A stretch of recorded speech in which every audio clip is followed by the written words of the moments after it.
मैं जो है क्लासेस स्टार्ट करता हूँ। यहाँ पे जो है चैप्टर 2 का ये जो बाकी के जो टॉपिक्स हैं, यहाँ पे है तुम्हारा प्राइमरी मार्केट और सेकेंडरी मार्केट। किसी को कोई सवाल हो बीच में तो पूछ सकते हैं, कोई दिक्कत नहीं है। प्राइमरी मार्केट का मतलब क्या होता है?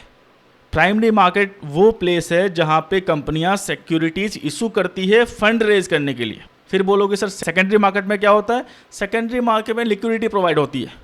आप जो सेकेंडरी मार्केट मतलब एक्सचेंज पे जो स्टॉक आप बाई सेल करते हो, उसमें कंपनी को पैसे नहीं जा रहे।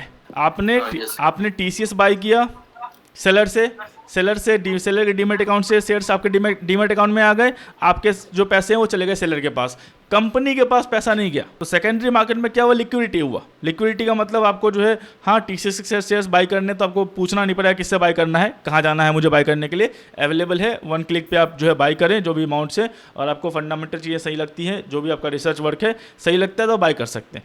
लेकिन प्राइमरी मार्केट में क्या होता है? यहाँ पे सिक्योरिटीज इशू होते हैं, मतलब कंपनियाँ जो है सिक्योरिटीज सेल करती है फंड रेज करने के लिए। फंड रेज करने के लिए मतलब उस फंड से कंपनियाँ एक्सपेंड करें, अपने आप को R&D पे खर्च करें, वो अपने क्या बोलते हैं डेट को राइट ऑफ करे। वो डिपेंड करता है कंपनी के मैनेजमेंट के ऊपर कि क्या करना है। तो पब्लिक इशू में क्या होता है? Securities are issued to a member of public. Member of public में कोई भी हो सकता है। पब्लिक का मतलब यहाँ पे सिर्फ रिटेल मत समझना, पब्लिक का मतलब जो भी इंटरेस्टेड हो उस सिक्योरिटीज को सब्सक्राइब करने के लिए। And anyone eligible to invest in can participate in the issue. This is primary retail issue of securities. पहला आता है, इसमें टाइप्स हैं आपको, initial public offer, IPO, initial public offer. Initial public offer को सवाल पूछ सकता है यहाँ पे कि पहली बार जो है ये कॉर्पोरेट जो कंपनियां हैं पहली बार जो है मास में अपने शेयर को सेल करने के लिए आते हैं पब्लिक में, at large. IPO is the first sale of corporate common shares to investors at large. पहली बार आते हैं। इससे पहले क्या होता है, वो जैसे मान लो ओला हो गया, ओला को फंड रेज करने हैं तो क्या हुआ, किसी बैंक से उसने कांटेक्ट किया, किसी प्राइवेट इक्विटी फर्म से उसने कांटेक्ट किया। तो ये क्या होता है, 2 या 3 बीच के आदमियों के बीच में गेम होता है, जहाँ पे उसने सिक्योरिटी इशू की है, जहाँ से वो फंड रेज कर रहा है, और फंड रेज करने वाले को सिक्योरिटी मिल गई, ओला वाले को पैसे मिल गए। ठीक है। IPO में क्या होता है, पहली बार जो है कंपनियाँ एट लार्ज में आती हैं शेयर्स को इशू करने के लिए, मतलब जो है सब्सक्राइब करवाने के लिए, फंड रेज करने के लिए। ध्यान रखना, IPO में जो पैसा आता है कंपनियों को, जो भी कंपनी का ऑब्जेक्टिव है उसमें जाता है। कंपनी को डेवलपमेंट करनी है, लोन राइट ऑफ करना है, R&D पे खर्च करना है, वो लिखा होगा इनिशियल पब्लिक ऑफर डॉक्यूमेंट में, DHRP बोलते हैं उसको। The main purpose of IPO is to raise capital for further growth of the company. जो कंपनी का फर्दर ग्रोथ है, जो विजन है कंपनी, उसके लिए जो है पैसे रेज करती है थ्रू पब्लिक ऑफर। IPO में सवाल पूछ सकता है, यहाँ पे देखो यही पूछेगा आपको ट्रू एंड फॉल्स में। जब भी IPO आता है, मिनिमम कितना % कैपिटल जो है IPO में रिटेल के लिए एलोकेट होना चाहिए? 35%। ध्यान रख लेना। और रिटेल इन्वेस्टर का मतलब क्या? यहाँ पे देखो एक और कैच है आपका, लेस देन और इक्वल टू 2 लाख। सवाल पूछ सकता है, retail investor comes in category of comes in category where they invest less than or 2 lakh rupees. No, less than or equal to 2 lakh rupees. अगर वो 2 लाख रुपए तक इन्वेस्ट करते हैं तो वो जो है किस में काउंट होंगे? वो रिटेल इन्वेस्टर में काउंट होंगे। इसके बाद जो है आपका QIB बोल दो, इसको QI बोल दो, क्वालिफाइड इंस्टीट्यूशनल इन्वेस्टर बोल दो। 50%, 35% रिटेल के लिए, 50% जो है QIBs के लिए, जैसे बैंक्स हो गए, म्यूचुअल फंड हाउस हो गया, क्या बोलते हैं पेंशन फंड्स हो गए, उनके लिए 50% रिजर्व रहता है IPO। और बाकी जो है आपके 50 + 35 कितना हो गया? 85। और बाकी जो 15% है उसमें कोई भी आ सकता है। HNI आ गया जो 2 लाख रुपये से ऊपर इन्वेस्ट करता है, या HNWI हाई नेटवर्थ इंडिविजुअल आ गया जो 2 लाख रुपये से ऊपर इन्वेस्ट करता है, वो सब जो है इसमें आ सकते हैं। तो यहाँ पे जो है ये चीज़ जो है पॉइंट ऑफ व्यू ध्यान रखना। अब आता है एक कॉन्सेप्ट है एंकर इन्वेस्टर का।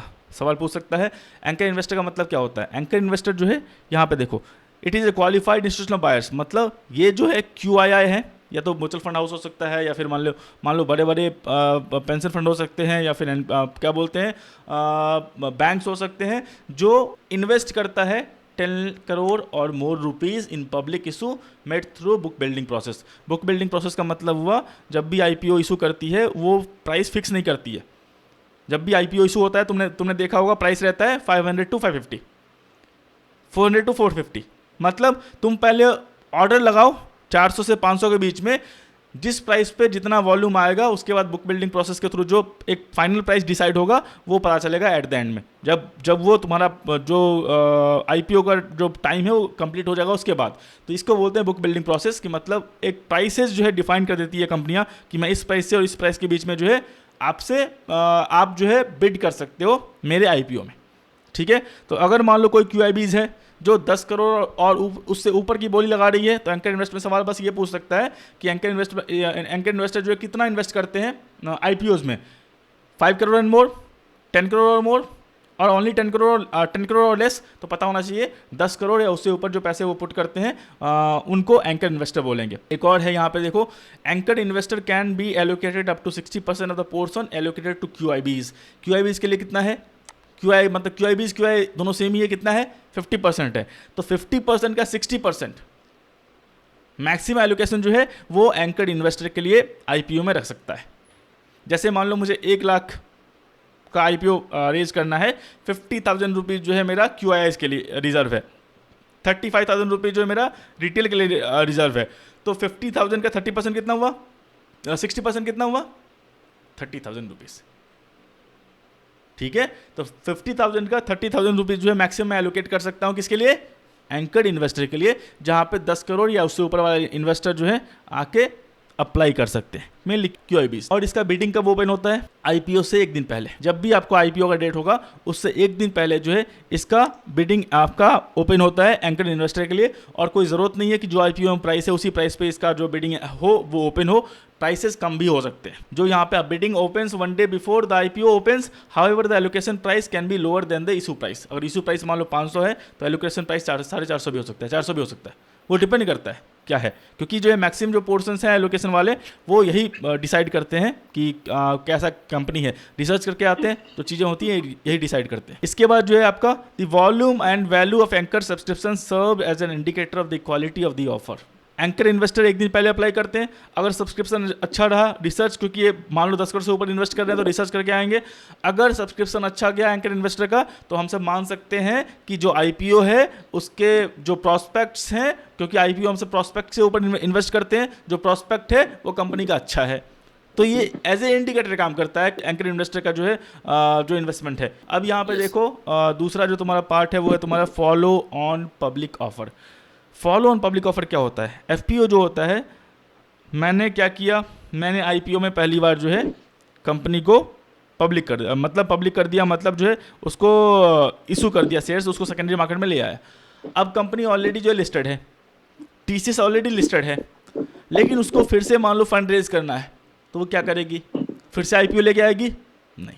अगर उसको फिर से फंड रेज करना है, उसको फिर से मान लो शेयर्स इशू करने हैं, तो वो क्या करेगी, उसको क्या बोलेंगे उस टर्म को, follow on public offer. Already company listed है, फिर से उसको फंड रेज करना है कंपनी का ऑब्जेक्टिव को पूरा करने के लिए, तो वो जो दूसरी बार जो लाने वाली है इशू, पब्लिक इशू, उसको बोलेंगे हम सब फॉलो ऑन पब्लिक इशू।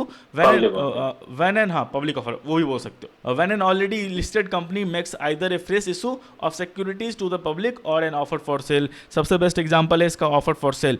तुमने IRCTC का ऑफर फॉर सेल देखा फिलहाल अभी रिसेंटली जो पब्लिक कंपनीज में जो है क्या बोलते हैं LIC में ऑफर फॉर सेल आ सकता है, क्योंकि इसका 3% ही जो स्टेक है वो सेल हुआ है फिलहाल अभी, ठीक है। तो ऑफर फॉर सेल का मतलब यहाँ पे गवर्नमेंट जो है अपने स्टेक को रिड्यूस कर रही है, फंड रेज करना है, या तो मान लो कंप्लाइंस रिक्वायरमेंट है कि 25% किसी भी पब्लिक कंपनी का शेयर्स जो है किसी भी कंपनी का जो शेयर्स है 25% पब्लिक के पास होना चाहिए। पब्लिक के पास मतलब म्यूचुअल फंड हाउस हो गए, रिटेल हो गया, पेंशन फंड हाउस हो गए, बैंक्स हो गए, उनके पास होना चाहिए। तो मान लो 3% LIC ने अभी स्टेक रिड्यूस किया है, तो उसके पास अभी चांस है 2-3 साल का टाइम या 4 साल का टाइम देती है सेबी, उस टाइम फ्रेम में तुमको जो है वो चीज़ें रिड्यूस करनी है।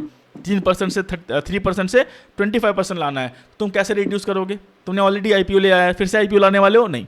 अब क्या आएगा? OFS, ऑफर फॉर सेल, जहाँ पे मार्केट प्राइस कुछ और रहेगा। मान लो 700 रुपये है तो मैं 650 पे या 600 रुपये पे मैं ऑफर फॉर सेल निकालूंगा।